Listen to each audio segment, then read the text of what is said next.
Hey, welcome to the One Piece at a Time Distilling Institute with your host, the alchemist of Indiana's Black Forest, Alan Bishop. Hey, this channel is all about home distilling and legal distilling. If you've got questions, reach out to us in the comments below, social media, or via bishopshomegrown@gmail.com. And don't forget to check out thealchemistcabinet.com. Hey guys, back yet again. So, rapid fire video questions here. Two of them in this particular episode of One Piece at a Time Distilling Institute. I always almost get ready to say, if you have ghosts, you have everything, which is our paranormal podcast with my wife and I that's available out there wherever you get your podcasts at, because I also do that program in this bedroom. Shouldn't say bedroom, studio, although it's primarily a bedroom with a bunch of stuff piled up over there. Anyways, first question today is off of the YouTube comments from the One Piece at a Time Distilling Institute channel.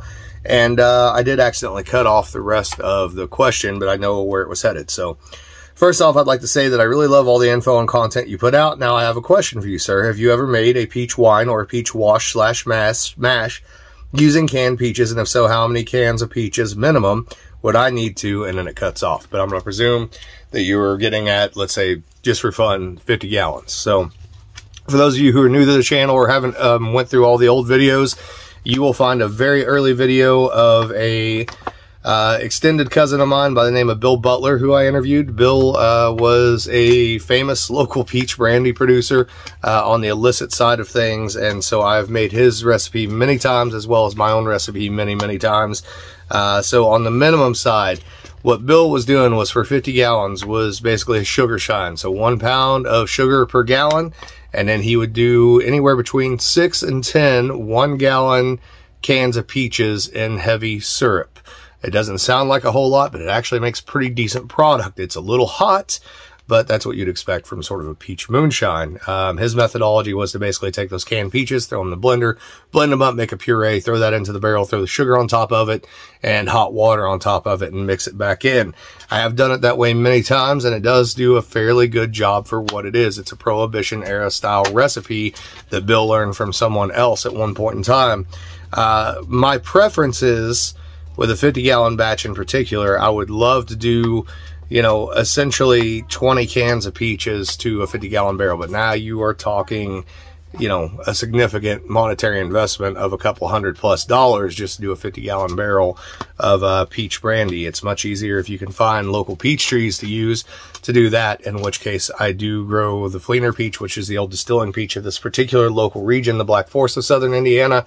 And with whole fruits that I throw in the barrel as it ripens, I try to do at least 1 to 2 pounds per gallon of peaches into that barrel for volume. So typically, you know, I'm going to do at least 50 pounds. I'd prefer to do 100 pounds, although straining that gets to be a pain in the ass for sure.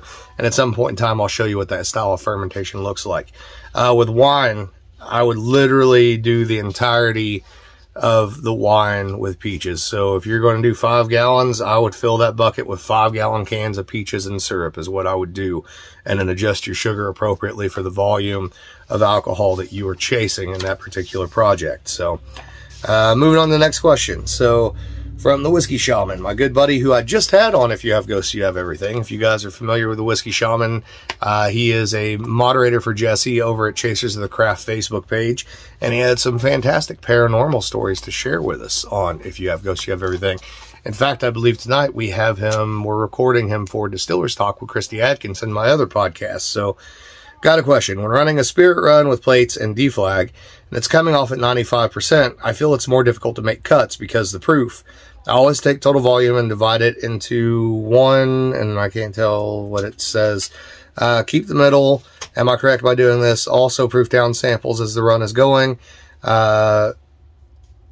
to changing points, but like I said, it's harder to do things.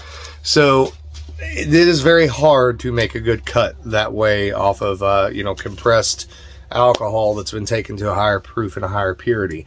My general preference is, if I'm going to go to that high of a proof and that high of a purity, I actually do not compress my heads. So I will let the heads run off as they naturally would. And I know I've talked about this in videos before. I don't run a deflag, don't run a plate when those heads are coming off. I wait till those heads get off, they're out of the system, all that stuff's cleaned out, none of the acetaldehyde, ethyl acetate's there. Then I start refluxing, right? And then I start stacking my plates and raising my proof and my purity. The reason I do that is because it doesn't make sense to me, even though I know most of those impurities should be falling out, it doesn't make sense to me to leave those impurities in the system when you're beginning to reflux, and then now you've sort of mixed all of that stuff together. I know not all distillers see it that way, but that's the way that's worked best for me. As well, typically, if I'm going to go for that grade of ethanol, I want it to be really clean and really neutral. And I don't do this often, but if I am going to go for that grade of ethanol, what I will often do is a normal double pot still distillation. So a stripping run and then a doubling run, make my heads cut, my tails cut, then put that hearts watered down to 80 proof back into the still, start the reflux, raise the proof and the purity, and get nice, good, pure ethanol off of it that's clean. Then I know that I can make a very small, slight little heads cut at the very beginning, and not have to worry about it anymore, right? So I know that that's not the conventional way to do it. That's just the practical distiller in me, and that's the way that I do it. That's the way I've taught myself to do it, and I don't like doing it the other way. I've done it that way a few times, and it's not really necessarily my thing. So I hope that sort of answered that question for you. I know it's a little rambling, but I feel like it worked. My dog is over here making gremlin noises because she's getting old and she can't get up on the bed by herself. So give me just a second. I'll see if I can't pick her up and put her up there. Come here. Come here. Come here. All right. Anyways, crashed through all the papers and everything else. It is what it is, right, guys? Let's see what else I've got here. If there's any other questions I can get to in this this particular video, and I don't think there's a whole lot else here to jump into at the moment. Here we go. Nick Eggert says, "Hey Alan, first off, I just want to say a huge thank you for being so generous with the information you share on YouTube. Feels like the vast majority of info out there for home distillers is aimed at beginners. So it's really great to have a resource like yourself who has in-depth professional knowledge and experience and is so willing to share it." I appreciate that, man. That's the thing. I want people who are home distillers to be able to go to that next level. There's plenty of beginner sites out there, and there's plenty of great guys doing those videos, but I want my thing to be sort of next level. So anyway, down to my question for you. Apologies in advance if you've already covered this. I made some smaller replicas of the bad motivator barrels, but in a 3 to 4 quart size rather than the standard 6 to 7 quart size. I know some people have aged whiskey in the bad mo barrels for 5 years successfully without over oaking, but I'm wondering how long you think a smaller barrel could go on a straight bourbon style whiskey before it over oaked. Barrel head radius equals 16 centimeters. Surface area contact with whiskey equals 201 centimeters. It's a whole formula there. Anyways, I don't do math on the fly for sure, and I'm not great at formulas. But so little bitty barrels like that, if the entire surface area was all wood, I would be very concerned with going more than a couple months at a time, right? If you even had to go that much, because you're getting great extraction, but you're not necessarily getting the oxidization. The beautiful thing about those bad motivator barrels, for any of you who don't know, is they are stainless steel on 3 sides, new American oak and or used American oak on the end. So it solves the surface area issue, and you still get some oxidization from the air on the outside. They can also go for longer periods of time. They usually have a tap on them. You can check it and actually taste the product as you go. When it comes to smaller barrels, you know, I've been a big advocate here on this channel of 15s and 25s and 30s. I don't really like much smaller than 15, but these bad motivators, I think, might be the exception to that rule. I do not currently have any. I actually need to get some to test them for this channel at some point in time.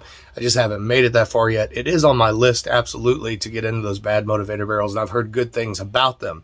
As far as those small barrels, let's just say a 15-gallon barrel, because for me, a true all-wood barrel container that is going to make a quality whiskey begins at 15 gallons. The surface area of a 15-gallon is similar as far as it's equal with what a 53 is, right? It's not the same surface area, but there's a, I'm losing my words here. There's a corroboration between the two of them, okay? So nonetheless, the 15 gallons I've seen, for example, let's take Limestone Branch Distillery. They had a great 15-gallon program for mash bills that they weren't making for 53-gallon barrels. They were only making them for 15-gallon barrels, really interesting mash bills. And they started doing those because a lot of the accounts, restaurant accounts, etc., were not interested in buying full 53-gallon barrels to be bottled as a single barrel. So 15-gallon made a lot more sense.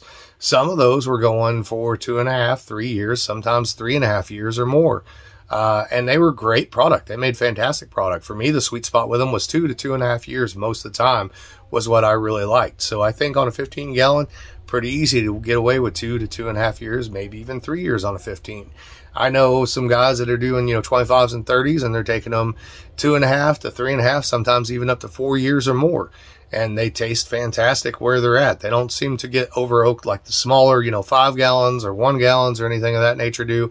But truthfully, with the bad motivators, I don't know, because I don't have that experience. So I suspect because the surface area has been sort of rearranged as far as being stainless 3 sides and, New American oak on one end, that you could get away with doing some prolonged aging on those for sure, especially if you're using used oak heads on the ends of them.